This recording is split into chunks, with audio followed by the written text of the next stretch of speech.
de revisar muy dentro de uno mismo el mujerón que uno es. Uno se olvida, uno le cree más al medio, uno le cree más a los demás, uno deposita su fuerza en el otro. Ella fue la que recibió el diploma. ¡Ay, claro! ¿Cierto? Porque ella también se negó muchas cosas porque así no es como debe ser. Soy yo la que propicio ese tipo de cosas que debería darme vergüenza. Los muchachos llegan con el pan debajo del brazo. Ifigenia, bienvenida a Emprendedoras en Pañales. ¿Cómo estás? Bien, muchísimas gracias por la invitación. Bueno, para arrancar con esta entrevista, ¿qué tal si nos cuentas qué significa tu nombre y de dónde vienes? Bueno, te cuento que no conozco tocaya. No, pues yo sí. Conozco Efigenias, Eugenias, pero Ifigenias no conozco. Resulta que Ifigenia es un nombre griego, sí. Significa dedicada a los dioses. Oh. Mi papá es una persona que lee mucho, entonces esta historia de Ifigenia está en la Ilíada de Homero y es la primogénita de Agamenón que fue sacrificada para poder ir a la guerra de Troya. Entonces, significa dedicada a los dioses. Entonces es un nombre con mucha fuerza. Y es muy chistoso porque entonces en la adolescencia, cuando uno empieza pues como a salir y no sé qué, Ifigenia, entonces uno iba y conocía al muchachito Ifigenia, esos nombres de señor Ifigenia, Ifigenia, pues en mi casa llamaban y preguntaban por mi otro nombre. No vive aquí. Oiga, más de un pretendiente me espantó el nombre, pues. Pero sí, es un nombre muy lindo, muy fuerte, que valoro mucho y dedicada a los dioses. Me gusta porque es un nombre de carácter. En el colegio, cuando eras pequeña, ¿nunca te hicieron bullying por el nombre? Sí, claro. En nombre de abuelita. Entonces uno con 8 años, 10 años y con nombre de abuelita, ¿no? Entonces, pero digamos que uno empieza a conocerse, a entender que muchas cuestiones sociales no son, a empoderarse, y hoy en día mi nombre te encanta, me encanta, te representa. O sea, Ifigenia, yo.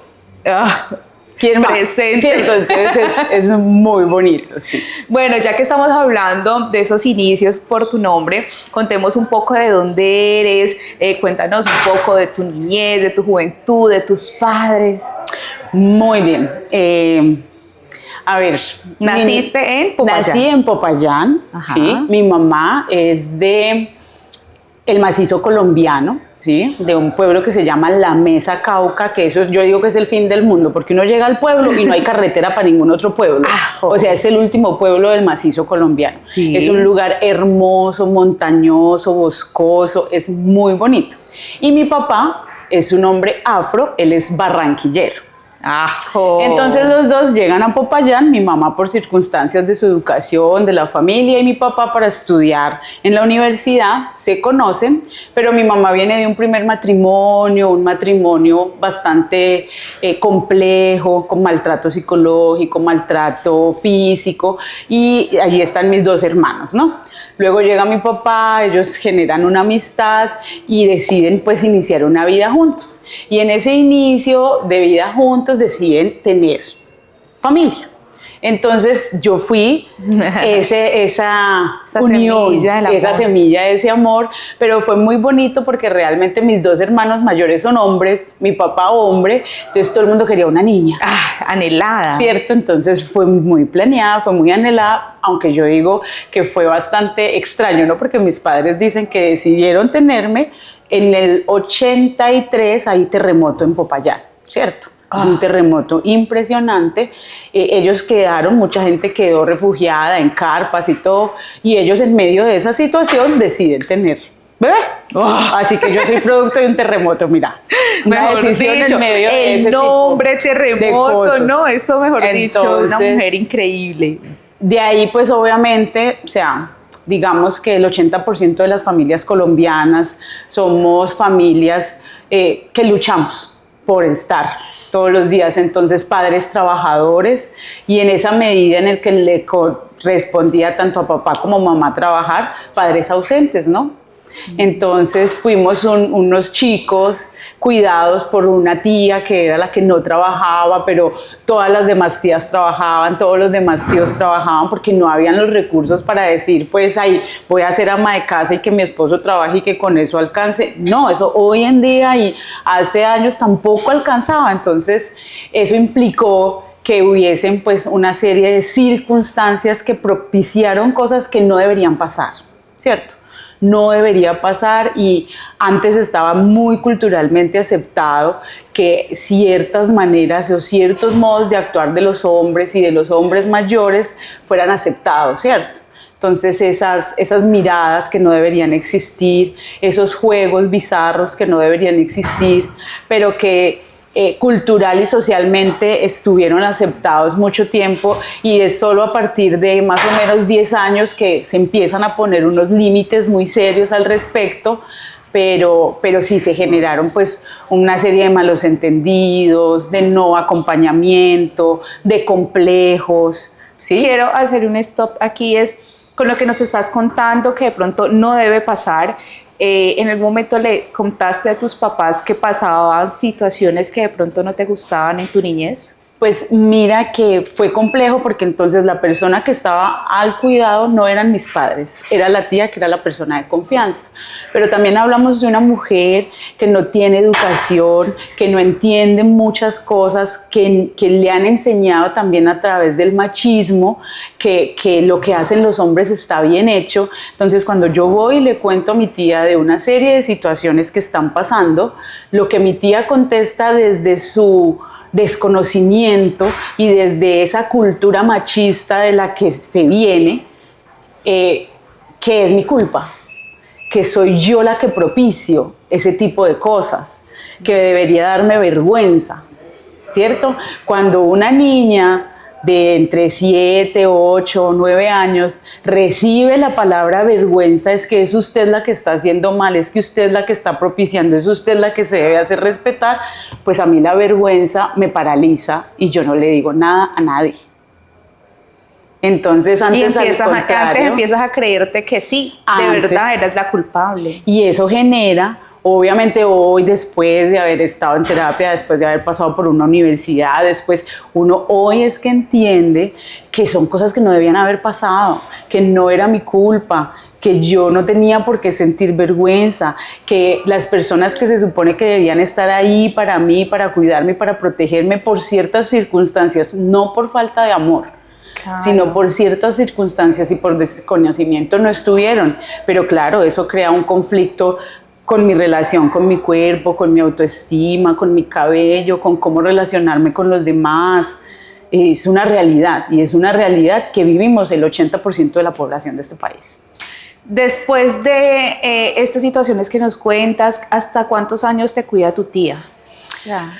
Muy bien, ya después uno va creciendo, ¿no? Claro. Indudablemente, entonces ya uno a los 10, a los 12 años uno dice, no, venga, esto por aquí no es. Entonces uno se vuelve la chica rebelde, ¿no? Entonces sí, yo en mi casa soy la chica rebelde porque yo no permití ciertas cosas, o me empoderé de mí, de mis decisiones y de mi cuerpo muy chiquita, y esto se ve mal.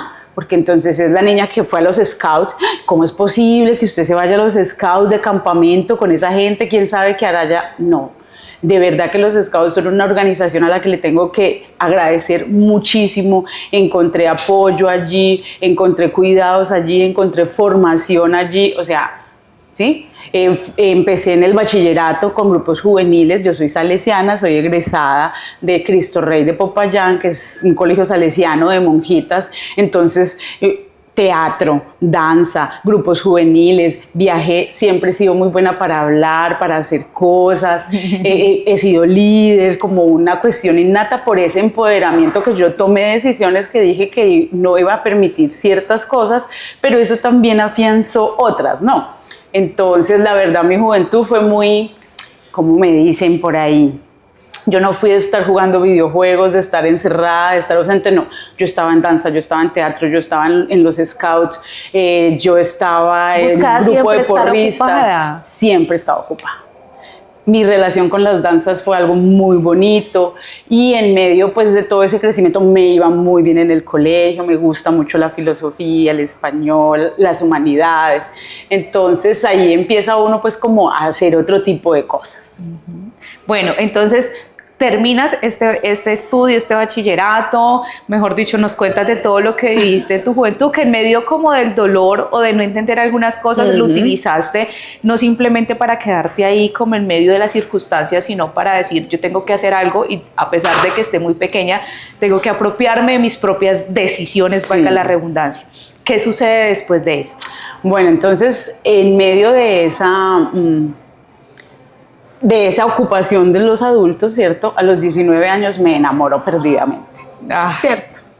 Entonces, al enamorarme, la persona de la cual me enamoré estaba terminando su carrera universitaria y se ganó una beca para estudiar una maestría en la Universidad de Antioquia, en la ciudad de Medellín. Sí. Entonces decidimos irnos juntos para Medellín. En eso, en las mieles del amor, quedó en embarazo, ¿sí? Y yo arranco mi carrera, entonces yo llego a Medellín, presento examen de admisión en la Universidad de Antioquia, lo paso a la primera. ¡Wow! No, ya veía todo ese fruto de ser una... Sí, y arranco a estudiar sociología en la Universidad de Antioquia, ¿sí? Allí ya con estabas embarazo. Ah, ok. Era muy chistoso porque entonces, claro, mi primer semestre de la universidad, mi primer día de la universidad, hay una compañera que me cuenta que yo parecía un globo un globo verde, yo era una cosa así redonda porque subí muchísimo de peso, bueno, me disfruté mucho mi embarazo y yo no cabía en los muebles. En los pupitres que normalmente se da. No cabía, entonces yo me tenía que sentar en las sillas del profesor. No, claro. ¿Cuántos meses de embarazo tenías más o menos allí? Yo entré en el segundo semestre y mi hija nació en septiembre. Ok. ¿Cierto? Entonces, junio, julio, agosto, duré como 3, 4 meses en embarazo cuando ya tuve a mi hija, que se llama Luna Sofía. Y ella nació un domingo 12 de septiembre a las 5 de la mañana. Madrugó. Sí, bien madrugadora. Entonces, estás en este primer semestre. Listo. Entonces tengo a la niña, pero entonces viene nuevamente ese choque entre lo que uno quiere y aspira y la realidad, ¿cierto? Entonces el padre de mi hija quiere que yo estudie menos para que tenga más tiempo, para quedarme en casa, para que haga los quehaceres de la casa, ¿cierto? Entonces ahí empezó como, yo te ayudo con los quehaceres de la casa. No, venga, es que usted y yo vivimos juntos, es que la hija es de los dos, es que entonces no es que me ayuda, es que usted tiene responsabilidades aquí que debe cumplir. Claro, y yo también, ¿cierto? Entonces, ¿cómo nos vamos a organizar para cumplir? Entonces él dijo, no, es que yo soy el hombre y tú tienes que, y yo te ayudo. Entonces nunca nos entendimos en ese sentido, ¿sí? Porque no era una relación de iguales, era una relación dispareja en donde yo tenía que aportar más en el hogar y él aportaba y no logramos pues y eso generó... Sí, llegaron a algún acuerdo. Y eso generó, entonces los dos veinteañeros con toda la energía y convencidos de que teníamos la razón del mundo. Entonces ese ímpetu de la juventud nos hizo cometer muchos errores, ¿cierto? Nos maltratamos, nos hicimos daño, fuimos violentos, ¿sí? Y entonces eso hizo pues que la mejor decisión era separarnos. Entonces cuando mi hija cumple 1 año, nosotros nos separamos. Pero nos separamos en circunstancias muy terribles. O sea, yo me separo porque la policía llegó a mi casa. Porque los vecinos habían puesto una queja de que era tanto la pelea de que de pronto estaba pasando algo. Sí, ya se empezaron a preocupar, de pronto escucharon voces muy subidas de tono o algunas cosas que ya empezaron a preocupar y sí, entonces eso es, entonces imagínate, toda mi familia en Popayán, quedo yo en Medellín con una bebé de 1 año, Dios mío, sin familia, estudiando. Económicamente, ¿cómo te encontrabas en ese momento? Yo no trabajaba. Ok. ¿Cierto? Entonces, al ver esa realidad, yo tenía 2 opciones. O abandonar mi carrera y regresar a mi casa, ¿sí? O mirar qué iba a hacer. Bendito sea el Señor. Las amistades son una cosa maravillosa, ¿cierto? Entonces muchas amigas, muchos amigos me tendieron la mano. Yo recuerdo que esa primera noche dormí en el colchón de la casa de una amiga con mi hija al lado, con una cobija, ¿cierto? Ellas se turnaban, entonces el lunes una amiga me llevaba el almuerzo, el martes la otra, el miércoles la otra. Así. Tremendo. En el jardín de la niña me apoyaron para cuidarme la niña sin que yo pagara durante un tiempo. ¡Wow! Me tocó ir a Bienestar Universitario y decir en la Universidad de Antioquia, vea, tengo esta situación, no quiero abandonar mis estudios. Yo sé que si me regreso a Popayán con estas circunstancias, no voy a poder seguir estudiando. Mi familia no tiene cómo pagarme una carrera, claro. No hay los recursos para el apoyo que se requiere en este momento. Entonces en Bienestar Universitario me ayudan, allá hay una corporación interuniversitaria de servicios. Empiezo yo en esa corporación y empiezo a trabajar. Entonces trabajaba, estudiaba, era mamá. Las tres cosas al mismo tiempo durante toda la carrera. Aquí hagamos un stop y contemos un poco cómo te organizabas, o sea, cómo hacías para poder desempeñar todos estos roles y estudiar y sacar una carrera adelante y una niña, porque uno que es mamá puede entender completamente que un niño es una maravilla y es un regalo de Dios, pero te absorbe el tiempo de una manera impresionante. Sí. Entonces, ¿cómo hacías para poderte organizar y poder cumplir en cada uno de los roles que desempeñabas en ese momento? Mira, obviamente no me quedé en el suelo de la casa de mi amiga todo el tiempo, no. Entonces ya una vez tengo pues el empleo donde ganaba un salario mínimo en ese momento, consigo una habitación cerca de la universidad. Esa habitación o ese lugar donde arrendan habitaciones, hay una señora que obviamente se enamora de mi hija, pues un bebé, claro. ¿cierto? Entonces esos ojos grandotes y Luna es hermosísima, pues. Entonces ella me apoya un montón. Wow, se convierte como en esa... Un montón me apoya. Ayuda. Entonces yo salgo todos los días y entonces empiezo a cuadrar los horarios, ¿no? Horario, clase de 6 de la mañana para poder ir antes de ir a trabajar a una clase. Entonces de 6 a 7:30 que dura la clase, entonces Luna tenía que ir conmigo a esa clase, porque a las 6 de la mañana no había jardín. ¡Claro! El jardín también era cerca de la universidad, entonces nosotros nos levantábamos a las 4 de la mañana para organizarme yo, para organizar a Luna, salíamos a clase de 6 de la mañana, a las 7:30 de la mañana estaba yo dejando a Luna en el jardín, de ahí salía a trabajar hasta las 4 o 5 de la tarde, que me tenían la niña en el jardín, recojo a Luna a esa hora y veo clase de 6 de la tarde y de 8 de la noche. ¿Y cómo hacías para ver clase con ella? O sea, ¿era súper juiciosa? ¿Se quedaba La niña aquí, más juiciosa del mundo. Es impresionante. Yo no sé si es que los niños saben qué es lo que está pasando, sienten la energía de uno, sienten la angustia de uno, pero no, Luna Sofía era de las niñas juiciosas que yo le llevaba un libro, unos colores y cuando alzaban yo la mano ella también lo alzaba. Era algo muy bonito y fue un esfuerzo de las dos, tanto que cuando me gradué ella fue la que recibió el diploma. ¡Ay, claro! ¿Cierto? Porque ella también se negó muchas cosas, porque así no es como debe ser, porque uno debería tener muchas cosas para criar a los hijos. Y así no pasó, y la cuestión con el papá de ella fue después un caos, dio mucha lidia para responder económicamente, me sentí muy sola, pero siempre hubo apoyo, ¿no? Cuando yo ya fui terminando o escalando en la carrera, mi hermana viaja a Medellín y ella me empieza a ayudar mucho con Luna Sofía, pues eso fue una ayuda impresionante y por eso fue que logré sacar la carrera adelante. Y ¿cuántos semestres estudiaste?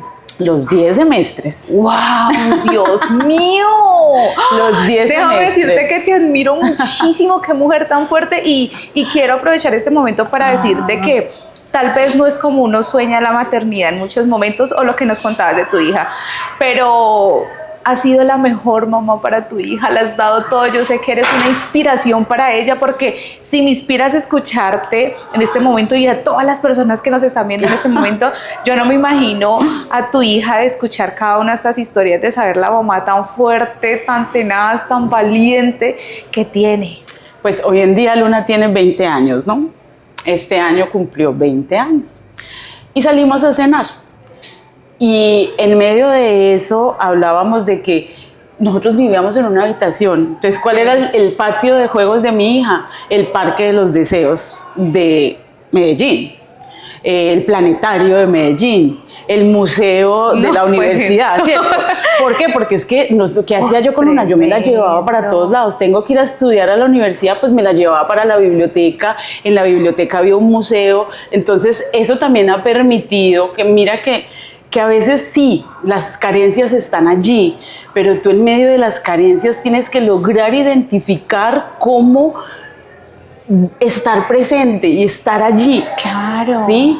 Entonces, listo, si yo tengo que ir a estudiar a la universidad, vamos, hay una línea infantil, entonces yo me llevaba los libros hasta la sala infantil, Luna estaba en la sala infantil, hacía el taller, hacía sus libros, ¿sí? Entonces, porque yo no tampoco la podría dejar ya pues con más tiempo y donde más y ya, o sea, entonces recordemos, te levantabas desde las 4 de la mañana, tenías clases de las 6 a las 7:30, ahí llevabas la niña al jardín, entrabas a trabajar a las 8 hasta las 4, salías de trabajar y entrabas a otra clase, ¿de 6 a 8? De 6 a 8 y Dios de mío. 8 a 10, porque si no cogía todas esas clases, no eran 10 semestres, sino 12, 15, porque te vas atrasando.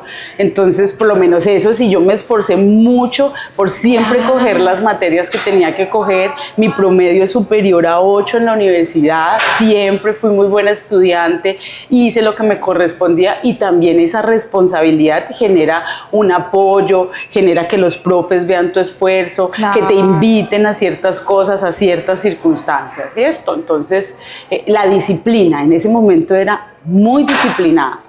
Impresionante. Ole, es impresionante, no lo acordaba.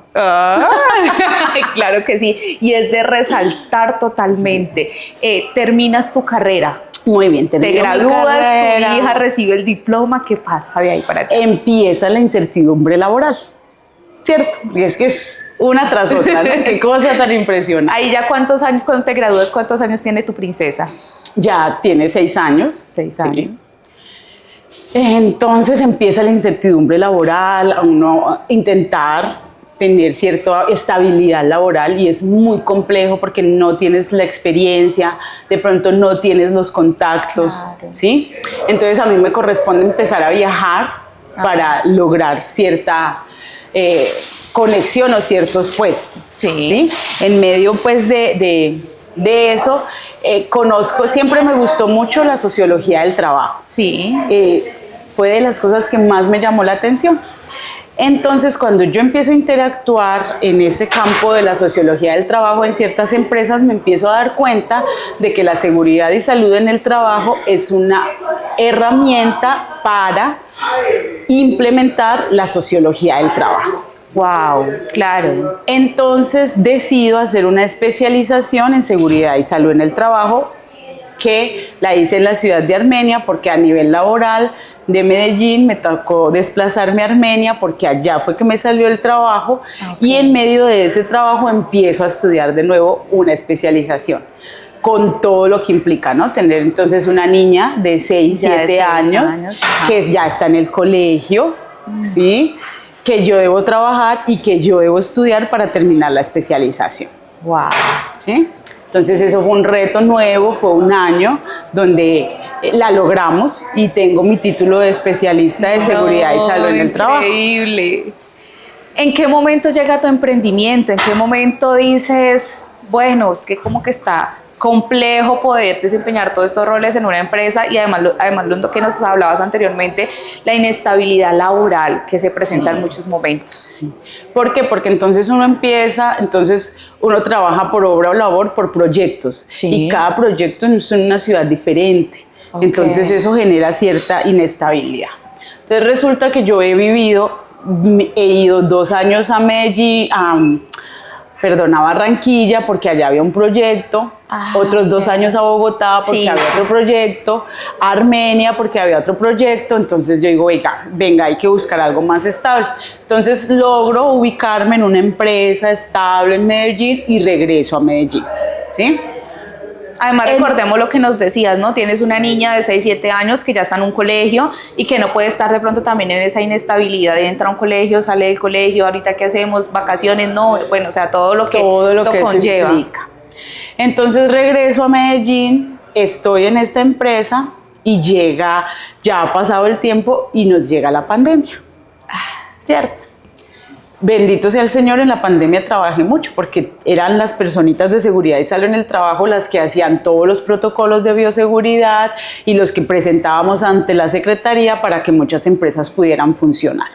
Entonces, en la pandemia me fue bien, pero a nivel emocional nos sentíamos afectados porque estábamos solitas en Medellín y mi mamá y estas personas importantes para uno estaban en Popayán, ¿sí? Así que en medio de esas circunstancias se toma la decisión de trasladarnos a Cali, que es una ciudad grande que nos permite movernos laboralmente y estar cerca de Popayán, que queda a 2 horas. Entonces hoy en día me veo con mi mamá mínimo una vez al mes, ¿cierto? Oh, claro. Entonces eso de todas maneras es un aliciente, es un compartir, es afianzar esos lazos filiales. Además, en la pandemia también nos dimos cuenta de la importancia de estar cerca de nuestros seres queridos y de saber que nuestra vida es demasiado vulnerable, que en cualquier momento nos podemos ir. Entonces yo creo que durante la pandemia aprendimos mucho más a apreciar lo que es la familia y el poder estar mucho más cerca. Sí. Entonces de ahí me ubico acá en la ciudad de Cali, empiezo a trabajar en un proyecto en el centro comercial Jardín Plaza, pero entonces me llega una circunstancia en la cual me sentí muy incómoda, ¿no? Porque entonces era un proyecto, pero estaban construyendo la casita, estaban construyendo el hotel y estaban construyendo el parqueadero, ¿sí? Las 3. A mí me contrataron para un proyecto, pero a medida de que fui dando respuesta, porque uno es bueno en su trabajo, entonces también hagas el hotel. Ok. Y uno como que, ok. Pues como también Puentes, también haga el parqueadero. Pero pues, todo por un mismo sueldo. Entonces, uno dice, venga, usted me contrató para este proyecto. Okay. Usted no me contrató para el proyecto X, Y y Z. Usted me contrató para el proyecto X. Yo tengo la capacidad laboral, porque entiendo y hago bien mi trabajo, de hacerme cargo de los 3 proyectos, pero eso implicaría una mejora salarial. Claro. ¿Cierto? Considero, y a nivel laboral, eso sería lo justo. Sin embargo, cuando yo llego con esa petición, me dicen, nosotros podemos conseguir un profesional que haga lo mismo que usted hace con los 3 proyectos y que cobre menos. Y efectivamente lo consiguieron y me terminaron el contrato, ¿cierto? Tremendo. Entonces, cuando yo llego y quedo en el aire, mi hija y la pareja actual me dicen, usted ya sabe mucho, ya tiene 10 años de experiencia en lo que usted hace, ya ha demostrado que es buena en lo que usted hace, trabaje de independiente. ¿Sí? Y la pareja que tengo, ¿qué necesita? ¿Usted está agobiada económicamente? Ok, venga, yo apoyo económicamente mientras usted se hace a un nombre y se estabiliza de trabajar como independiente. Entonces ahí es donde llega tu emprendimiento. Entonces ahí es donde yo empiezo a trabajar como independiente, a prestar mis servicios de manera independiente y pues sí, soy buena en lo que hago, conozco lo que hago. Entonces me empiezan a llamar mucho. Wow. Y empieza a llegar un momento en el que yo no doy abasto. Ya no doy abasto, ya no puedo estar aquí, entonces ya me toca, organicémonos. Busco ayuda, empiezo a trabajar con un colega, empezamos a trabajar juntos, nos quedamos cortos ya juntos, empezamos a contratar personal, entonces contrato mi primera inspectora, Ana, ¿sí? Y empezamos a trabajar todos juntos, ¿cierto? Y eso implica que hay que organizarse y empiezan los ayayáis, ¿no? Porque es que no... A veces crecer duele, escuchaban estos días. Y no es como que tú compras algo, le pones un moñito y lo vendes más caro. No, esta es una empresa de servicios. Entonces hay valores agregados que hay que tener allí en cuenta, hay estudios de mercado, hay competencia, hay contabilidad, hay facturación, hay pago de exógena. Y cuando empieza a llegar todo eso, uno es, oh por Dios, ¿cierto? Que uno no tiene la formación para ese tipo de cosas. Entonces todo se vuelve un reto. Sin embargo, ¿cuál es la idea de la empresa? Primero, darle el primer empleo. Mire, los inspectores SST, técnicos, tecnólogos o profesionales, debemos generar unas licencias a través de las secretarías de salud. Y muchas veces te requieren para un cargo, pero requieren que tengas experiencia. Claro. Si en todas partes requieren experiencia, pues ¿dónde vas a conseguir ¿cómo la vamos a conseguir la experiencia? Entonces, a través de Gestus, como Gestus viene avalada por mi licencia, que es una licencia de posgrado, ¿cierto?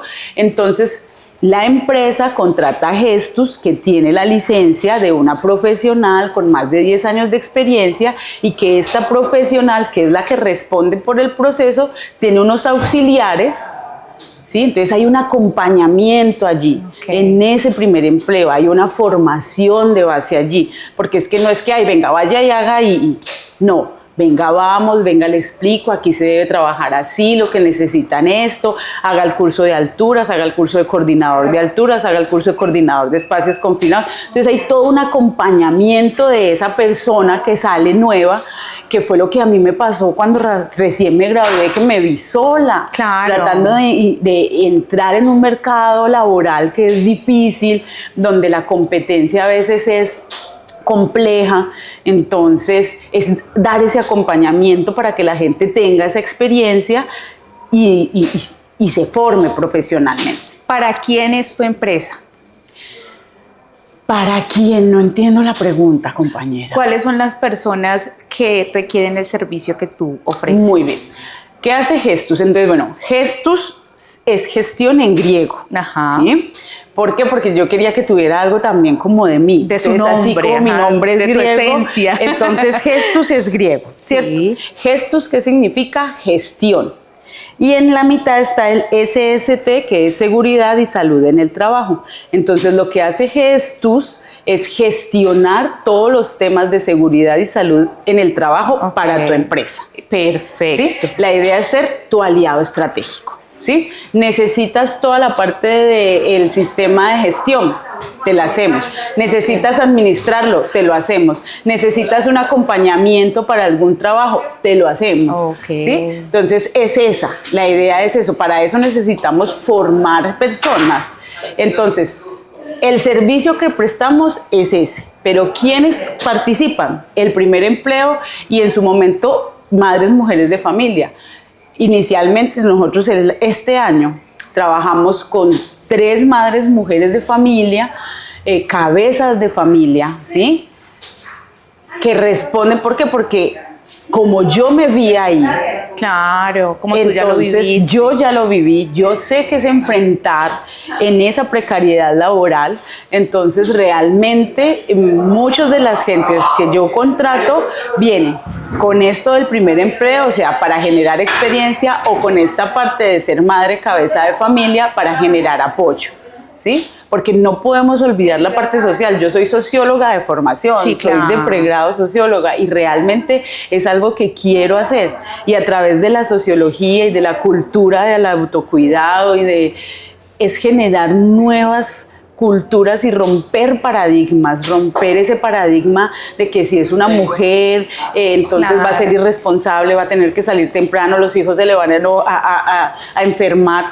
Entonces hay mucha estigmatización alrededor de esa mujer, que si el muchacho es nuevo y no tiene experiencia, entonces va a ser perezoso, se va a equivocar, Entonces es romper esos estigmas, apoyar y generar un buen servicio y un valor agregado a nuestros clientes. ¿Cómo pueden encontrar tu empresa y cómo pueden recurrir a tu servicio? Redes sociales, números de teléfono, páginas web, ¿cómo pueden encontrar? Todo, Instagram, Facebook, tenemos página web, ahí están los números, los compartimos pues en el enlace, pero Así para lo con que el requieran. nombre te pueden encontrar en las Con redes el sociales. nombre nos pueden encontrar en las redes sociales. ¿Tienes de pronto algún número corporativo que en este momento nos puedas Sí, señora, dar para que, pueden. por supuesto, las personas que están supremamente interesadas en todo lo que nos has contado y en tu servicio, pues se puedan comunicar contigo Sí. ya mismo? En este momento estamos en un proceso pues de crecimiento. La idea es sacar más líneas de negocio. Pueden comunicarse con nosotros al 319-413-0208. Esa es la línea de la jefe de operaciones, que en este caso sería yo. Repitámoslo de nuevo, por favor. 319-413-0208. Y allí pueden consultar, o ya les diremos cómo consultamos de acuerdo al servicio que requieran. Si requieren el acompañamiento, si requieren la asesoría, si requieren la administración, o temas puntuales como la batería de riesgo psicosocial, como las auditorías internas, el reporte ante las ARLs y el Ministerio de Trabajo, ¿sí? Que son temas muy puntuales de seguridad y salud en el trabajo, pero que requieren pues la experticia. Claro. ¿Qué es lo más difícil de ser emprendedora? ¿O qué es lo más difícil que has vivido siendo emprendedora? Uno, cómo te juzga la gente, ¿cierto? Porque no creen en ti. Sí, como, ¿en serio? Bueno, como un proyectico, como eso, que la gente no cree que realmente uno quiere esto como un proyecto de vida, ¿sí? Okay. Eso uno. Dos, el desconocimiento estructural para montar una empresa, ¿cierto? Toda la parte contable, toda la parte tributaria, toda la parte de recursos humanos, eso es complejo. El marketing, todo lo de marketing digital, porque uno tiene su idea. Sí, claro. Pero es que esa idea debe venir acompañada de todo esto, porque si no, la idea se queda encerradita. Entonces, eso es muy retador. Y tercero, y yo creo que es lo más retador, la interacción con las personas. Todos somos personas, cada persona es un universo, ¿sí? Y entender la historia de cada persona, claro, para poder lograr empatía y lograr un buen equipo de trabajo, lograr prestar un buen servicio, que la gente que recibe el servicio de verdad lo valore, que no es que nos están haciendo un favor por contratarnos, es que también nuestro trabajo es bueno, nuestro trabajo vale, ¿no? Y también tratar de generar ese valor de que, hey, es que este trabajo es bueno y este trabajo vale tanto. Ay, no, pero es que me lo hacen por tanto, me lo hacen. Sí, siempre claro, te piden rebaja, siempre. Y uno, es complejo el mercado y moverse en el mercado. Entonces es muy retador porque te piden rebaja todo el tiempo, pero hay que responder por todo a nivel tributario y a nivel contable. Claro. Entonces, ¿cómo rebajamos si acá nadie me perdona nada, ¿no? Así es. Y entonces lograr esa competencia, lograr esa sinergia, lograr generar como un nombre en el mercado, ese es el reto. Una vez ese nombre ya esté, todo el mundo me dice y me promete, no, es que son los primeros 3 años que es mientras te posicionas en el mercado. Una vez pasan esos 3 años, todo te fluye. Vamos en el primero. Bueno, y de seguro te va a ir muy bien y como dicen, todo es a veces un aprendizaje y es que a veces como emprendedores comenzamos y con fuerza y todo eso y empezamos a generar ingresos, ventas, toda esa clase de cosas, pero como tú dices, a veces cuando ya nos dicen, mira, no es solo un emprendimiento, sino que tenemos que organizarnos como empresa y hay que pagar esta serie de impuestos y tienes que presentar cada año estas cosas y empieza uno que no, que ya hay que contratar un contador de planta y bueno, y todo lo que conlleva el poder tener empresa es donde uno dice, uy, Dios mío, sí. Al principio uno siente que la plata como que entra y como que uno puede tener más, pero a medida de que ya es empresa, tú ya tienes que empezar a pagar y empiezas a ver que de pronto la rentabilidad no es tan amplia como en algo, pero a veces es necesario para poder crecer. Hay que estructurarse, hay que tener cultura organizacional. Eso para mí ha sido un reto. ¿Por qué? Porque soy una persona muy emotiva, muy empírica, muy instintiva, por eso me dedico a las humanidades, por eso soy buena para hablar, por eso, sí, pero vaya y haga la estructura, vaya y monte una factura, vaya y entienda eso de dónde viene. Entonces, esa parte estructural organizacional es compleja, eso es un reto, porque las ideas sin disciplina no llegan a ninguna parte. ¿Qué le puedes decir a una mamá que en este momento nos está viendo, ha escuchado toda esta entrevista, pero está pasando por un momento crítico de su vida? De pronto, momento sin luz, un momento de oscuridad y sin ver muchas salidas. ¿Qué le podrías decir en este momento? Primero, que crean la maternidad. Yo no sé qué pasa con eso, es un misterio, pero realmente es real que los muchachos llegan con el pan debajo del brazo. Se resuelve. ¿Cómo? No lo sé. Yo lo he resuelto durante 20 años, pero en esa cena con mi hija hablando, si nos ponemos a hacer cuentas, yo ganaba un mínimo y pagaba clases de ballet, pagaba las cosas de la universidad, teníamos transporte. ¿De dónde salía? No sé. Entonces, que crea que realmente un angelito la está acompañando para que las cosas salgan bien. Eso uno. Y dos, que no se olvide de revisar muy dentro de uno mismo el mujerón que uno es. Uno se olvida, uno le cree más al medio, uno le cree más a los demás, uno deposita su fuerza en el otro. Entonces, si el otro no me dice que me ama, yo no me amo. Si el otro no me dice que soy bonita, no soy bonita. Si el otro no me acepta, yo no me acepto. Y delegamos todo ese poder interno en los demás. No, créase quién es, cómo es, lo fuerte que es. Y no se olvide de eso. Y reconózcalo en el espejo. Y que las personas que lleguen a su vida lleguen a aportar, no a pagar. Pero confiar en eso y confiar que esa luz que uno es, la maternidad llega a alumbrarla más. ¿Cómo? Es un misterio. No lo sé. Pero es posible. Y realmente uno puede salir adelante y hay que seguir. Y no va a ser solo ahora, y lo más seguro es que hoy lo supere y dentro de 2 años pase algo. Otra cosa. Porque así es la vida, pero hay que tratar de meterle goles a la vida y hay que surfear las olas como vienen, pero sin olvidarse de quién es uno. Y uno es una persona que ha superado muchas cosas y va a seguir superando muchas cosas. Recordemos el número de teléfono, las redes sociales, para que, por supuesto, los que no fueron a buscarte lo hagan en este momento inmediatamente. Ok, en todo Instagram, Facebook, y tenemos página web como Gestus con doble S, ¿sí? Gestus.com, y el número 319-413-0208. Muchísimas gracias por esta entrevista, por abrirnos tu corazón, por contarnos de tu empresa. Para finalizar, ¿quieres dejar alguna palabra?